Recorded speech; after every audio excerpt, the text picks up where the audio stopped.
Estamos de vuelta para presentar el especial de esta tarde y hablaremos del sarampión. En el Laboratorio Nacional de Salud se procesan las pruebas clave para confirmar casos de sarampión con la capacidad de procesar las muestras. Expertos explican el procedimiento y comparten recomendaciones muy importantes y valiosas, sobre todo para prevenir brotes.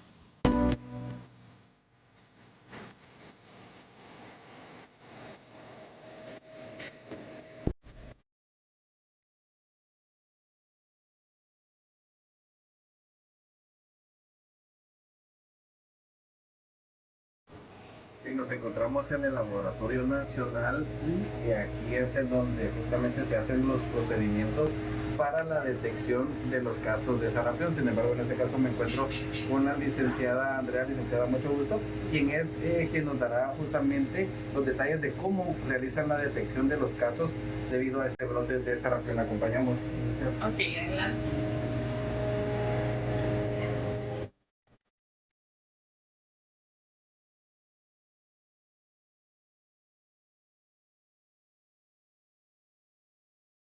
Ok, aquí en el Laboratorio Nacional contamos con una ventanilla donde está el personal técnico encargado de recibir todas las muestras que vienen procedentes de todos los hospitales nacionales y centros de salud, en general de todos los servicios de salud de Guatemala, ya sea privado o público. Ellos son los encargados de trasladarnos las muestras a la unidad, donde contamos también con personal técnico y profesionales que se encargan ya del proceso de las muestras. Hacemos dos tipos de análisis. Hacemos un proceso serológico, que en lo que buscamos ahí es la detección de anticuerpos IgM e IgG contra el sarampión. Para eso utilizamos muestras de suero.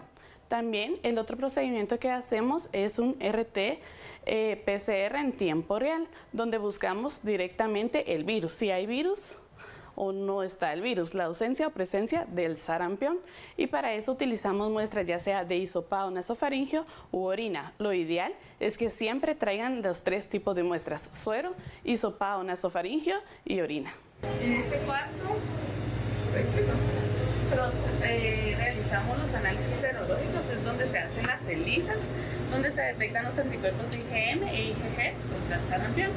Ese es un proceso que se va a hacer porque trabajamos diferentes ELISAs. Trabajamos 4 tipos de ELISAs: los IgM para sarampión y rubiola, que es la vigilancia que se lleva acá, y el IgG, que digamos el IgM nos va a decir que la enfermedad está actualmente activa, y el IgG nos va a servir para saber si la persona está con. Entonces esos son los que vamos a trabajar ahorita. El proceso ahorita es hacer la dilución, pero primero lo que hago yo es colocar el reactivo, para que el reactivo no tenga contacto con muestras hasta que ya empiece yo, ¿verdad? Los reactivos madres. Un resultado IgM positivo nos indica que la persona está teniendo la infección recientemente, y un resultado IgG positivo nos indica que la persona estuvo inmunizada anteriormente o bien que ya había presentado la infección. De igual forma, el IgG al momento de que una persona estar enferma empieza a elevarse significativamente. Si trabajamos en conjunto con la Dirección de Epidemiología y Gestión de Riesgos, ya que ellos son nuestra contraparte, y en conjunto estamos dando respuesta al brote que actualmente tenemos del sarampión, igual que con el programa de inmunizaciones. Y también la OPS nos ha estado apoyando en todas las actividades que se están haciendo actualmente. Ok, estamos en el área de serología y justamente pues vamos a ver el procedimiento, y la licenciada nos va a explicar un poco de parte de ese procedimiento que se realiza con las pruebas. Es importante mencionar y una situación que pone de cierta forma en alerta a las personas es que, por darles un ejemplo, las pruebas de COVID, por ejemplo, este virus podría contagiar a 4 o 5 personas. Sin embargo, si la persona no está inmunizada en cuanto al sarampión, el riesgo es mayor, tomando en cuenta que al momento de tener esa enfermedad se podría contagiar alrededor de 18 hasta 20 personas. Entonces veamos parte de estos procedimientos. Si nosotros obtenemos un resultado IgM positivo y no tenemos otras muestras virológicas para hacerles PCR en tiempo real, le solicitamos una segunda muestra para saber si realmente esa persona está enferma o no. Una segunda muestra, es decir, que confirmamos o descartamos el caso haciendo una seroconversión de la IgG, es decir, comparando la IgG de la primera muestra y la IgG de la segunda muestra. Si hay un aumento significativo, confirmamos el caso y si no lo hay, ya descartamos el caso. La preocupación realmente es que hay muchas áreas que no cumplen con la cobertura de vacunación. Esto quiere decir que no están vacunando a los niños y esto puede ser por muchos factores. Tienen miedo a la vacuna, no confían en la vacuna o por muchos otros factores. Y la primera recomendación es que deberían de vacunar a todos los niños. Tienen que vacunarlos para estar protegidos contra el sarampión. Y recomendar a toda la gente que si realmente tienen síntomas como fiebre y rash, acudir a los centros de salud para sus tomas de muestras, que tienen que ser suero, hisopado y orina, que por favor cooperen en dar las muestras para que nosotros podamos hacer un diagnóstico oportuno y así darles el tratamiento debido y que no va a pasar mayor cosa, ¿verdad? Si realmente se diagnostica oportunamente. Verificar los carnets de vacunación, buscar atención ante síntomas como fiebre o salpullido y promover la higiene. Son algunas de las recomendaciones de los expertos y recuerden, la vacuna es segura en los centros de atención de salud pública, incluso es gratuita. Una enfermedad que se creía controlada ahora surge nuevamente con casos confirmados en los últimos meses. Ahora retrocedemos el tiempo para conocer el contexto histórico y entender por qué no podemos ni debemos bajar la guardia ante el sarampión.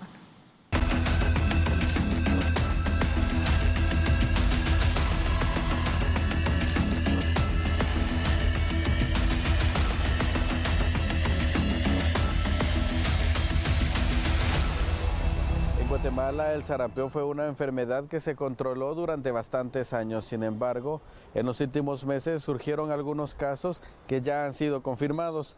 Sin embargo, los expertos comentan algunos datos con el contexto histórico acerca del sarampión.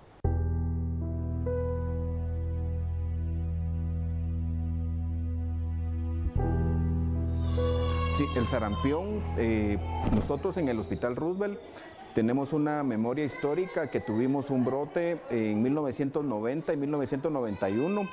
Durante el periodo del presidente Vinicio Cerezo fue un brote nacional muy fuerte y tuvimos muchos fallecimientos, principalmente en niños desnutridos. El sarampión, tenemos una alerta nacional de vigilancia y si hay casos, ¿verdad? Es una enfermedad viral causada por un virus que se llama paramyxovirus, morbillivirus paramyxovirus. Es un virus ARN monocatenario altamente contagioso. El sarampión no es una enfermedad nueva, siempre ha existido, incluso antes de los 90 era muy conocida, ¿verdad? La población la conocía como sarampión negro y pues era muy común conocerla, era una enfermedad de la infancia muy frecuente y que se caracterizaba por brotes muy grandes. El último brote grande que Guatemala tuvo fue en 1989, más de 15,000 gentes, por lo menos notificados en los sistemas que existían en aquel entonces, una alta mortalidad. Recordando los casos de los años 90, la mortalidad en desnutridos era muy alta.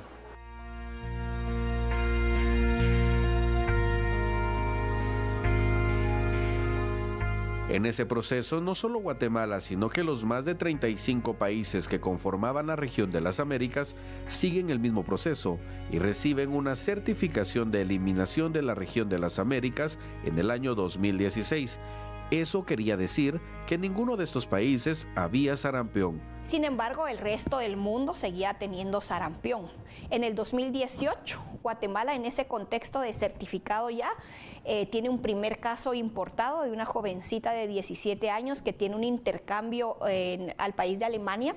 Y cuando regresa a Guatemala, pues evidentemente tenía y estaba cursando con un cuadro de sarampión. En ese momento, los equipos de respuesta del Ministerio de Salud activaron toda una serie de contención y una búsqueda permanente de más casos derivado de todo el movimiento que tuvo la jovencita y cerraron el caso sin ningún otro contacto. Entonces el sarampión es una enfermedad que Guatemala y Centroamérica y América Latina tenía certificación que no habían casos desde hace aproximadamente más de 10 años. Entonces este es un duro golpe a a la salud pública porque el sarampión tiene una tasa de contagio muy elevada. Por esa razón fue que en este evento religioso de Santiago Atitlán, que llegaron miles de gentes, alguien tenía sarampión y contagió a muchas personas ahí, y los cuales van a ir a sus comunidades a seguir contagiando personas, ¿verdad? En la actividad masiva que hubo en Sololá, vino gente de México y Estados Unidos. Eso hizo de que el compañero de El Salvador que salió positivo, no es que él haya estado enfermo, él estaba expuesto igual que el resto de nuestros connacionales a las mismas circunstancias, a alguien que venía enfermo probablemente, que no identificamos, y que en ese contexto y esa participación masiva, pues cualquiera que estuvo en ese riesgo, que no haya sido inmunizado por una vacuna, por un esquema que tuvo que haber cumplido en la infancia, haya encontrado propicio el virus para poder entrar. Datos del Ministerio de Salud muestran un aumento del 20% en sospechas de sarampión este año. A raíz de eso es que aparece en el caso de Petén, el de Escuintla, el de Guatemala, el de Izabal, porque todos tienen un vínculo de esa actividad. O sea, no es algo que se haya salido del control, sino que el mecanismo que el ministerio usó es que activó todos esos equipos de respuesta para que buscaran. Eso es un trabajo minucioso porque es un trabajo en donde deben de gestionar con los líderes locales, religiosos, ¿verdad? Para poder conglomerar a las personas, poderlas entrevistar, poder ir a sus casas y poder identificar estos casos. Aquí en estos puntos de referencia, en los años 90, Guatemala enfrentó uno de los peores brotes de sarampión, con cientos de casos, y una de las principales preocupaciones han sido los niños con algún cuadro de desnutrición, entre otros aspectos.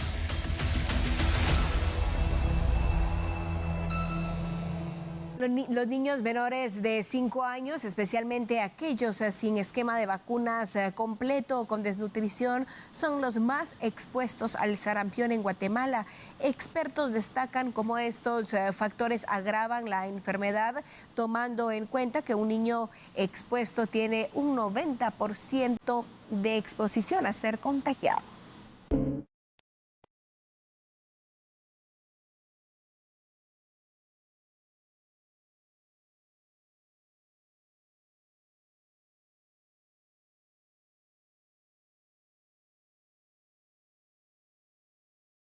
Los niños menores de 5 años, especialmente aquellos sin vacuna o con algún cuadro de desnutrición, son los más expuestos al sarampión en Guatemala. Sin embargo, los expertos destacan cómo estos factores agravan la enfermedad, pero también cómo puede reducir el riesgo en sus hijos. En niños menores de 5 años es un cuadro de fiebres muy altas, da una conjuntivitis, o sea que los ojos se ponen muy rojos, da un rash, que no es alergia, sino es una erupción maculopapular de ronchitas rojitas, como en placas en todo el cuerpo, empieza en la cabeza y se disemina. La fiebre es muy alta, el niño está ronco, afónico, puede tener croup. Y cuando nosotros los médicos examinamos en la boca, hay unos puntitos blancos transparentes, o sea, como que se llaman manchas de Koplik. El sarampión en niños bien nutridos usualmente no pasa más, pero por ejemplo, recordando los casos de los años 90, la mortalidad en desnutridos era muy alta. En Guatemala, según UNICEF, el 47% de niños menores de 5 años sufren desnutrición crónica, lo que reduce su capacidad para combatir infecciones como el sarampión, que puede causar complicaciones graves como neumonía o encefalitis. Tenemos preocupación con los niños desnutridos porque sabemos que el niño desnutrido, el sarampión tiene una carga viral muy alta y puede hacer un choque séptico con fallo multiorgánico y neumonía extensa. Suponemos que la mayoría de pacientes que pueden tener alguna dosis de vacuna o ser niños bien nutridos, la enfermedad se puede manejar en la casa. El asunto es que sí debe haber cierto aislamiento porque esos niños van a contaminar a adultos que pueden transmitir el virus en otros lugares, ¿verdad? Hay municipios y sitios que tienen más movilidad interna también, más aglomeración, pero tiene también el contexto de la desnutrición, que eso es algo que no podemos dejar de comentar. Los niños menores de 5 años, especialmente aquellos sin vacunas completas o con desnutrición, son los más expuestos al sarampión en Guatemala. Hay poblaciones que pueden ser más susceptibles y en este caso tenemos que recordar a las personas que no tienen un esquema de vacunación completo, ya sea que porque no tienen la edad aún para vacunarse. Hay que recordar que hay edades para vacunación y esto se hace a los 12 meses, la primera dosis de vacuna de sarampión, rubiola y parotiditis, y luego a los 18 meses se coloca esa segunda vacuna que, como insisto, asegura de un 97 a un 99% de protección y es una protección duradera. Esas personas, no solo los niños menores de 5 años, sino también personas adultas, personas con comorbilidades o con algún sistema inmune debilitado, y las embarazadas pueden tener mayor riesgo de complicaciones. Históricamente siempre manejamos que la tasa ideal de vacunación anual debe ser del 95%, que nos garantice algo que se llama protección de rebaño para ese 5% que incluye aquellos que sí recibieron vacuna, pero que probablemente por una situación muy particular no hayan levantado inmunidad, que es un porcentaje. Hay otro porcentaje dentro de ese 5% que es la gente que no se quiere vacunar por X o Y razón, desconocían y demás. Dentro de esos porcentajes, el 95% nos da esa certeza.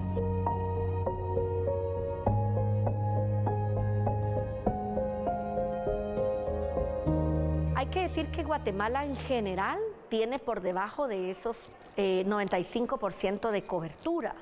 Entonces, más que enfocarnos en uno u otro departamento, lo que tenemos que hacer es encontrar, alcanzar esos sitios en donde se encuentra por debajo de las coberturas del 95%.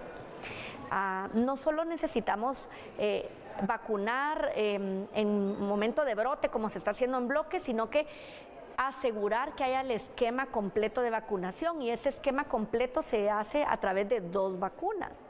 Entonces, ¿qué es lo que permite? Con 2 vacunas que se tengan de esta prevención, se consigue un 97 a un 99% de protección de una inmunidad que puede ser hasta por vida. Entonces, por eso es que insistimos mucho en que se tenga esa asegurada, esa vacunación y ese esquema completo.